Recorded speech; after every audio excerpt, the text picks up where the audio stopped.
नाशिक येथील महाराष्ट्र नवनिर्माण सेनेच्या वतीने जिल्हाधिकारी कार्यालयावर धडक साखळी मोर्चा काढण्यात आला।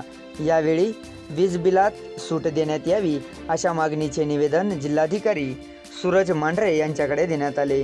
मागणी मान्य न झाल्यास मनसे स्टाईल आंदोलन केले जाईल असे यावेळी सांगण्यात आले।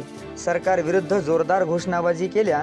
यावेळी उपस्थित खंडेराव मेंढे, सुनील गायधनी, कैलास भोर्स, शिवाजी आगळे, रुपेश कासार, जयप्रकाश, रमेश धात्रक, नितीन काळे आदी पदाधिकारी कार्यकर्ते उपस्थित होते। याविषयी अधिक माहिती सुनील गायधनी, खंडेराव मेंढे, दिलीप केदार यांनी दिली। ऐकलं नाही म्हणून साहेब राज्यपालांकडे गेले। राज्यपालांना त्याबद्दल माहिती दिली, निवेदन दिलं। त्याउपरही राज्यपालांनी सांगितलं की शरद पवार साहेबांना जाऊन भेटा।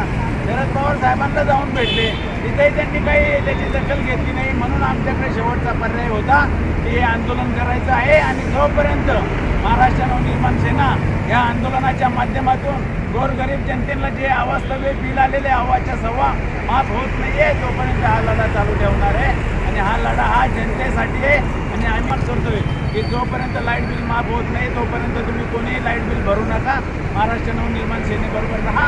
हा लढा हा तुमच्यासाठी आहे, हा सर्वसामान्यांसाठी आहे। काळामध्ये सर्व उद्योगधंदे बंद असताना या राज्य शासनाने जे काही वाढीव बिल दिलं आहे ते बिल माफ करावं हीच आमची सर्व। ज्या पद्धतीनं राज्य सरकारकडनं भरमसाठ वीज बिल सर्वसामान्य नागरिकांना, गोरगरिबांना, शेतकऱ्यांना आकारण्यात आलं,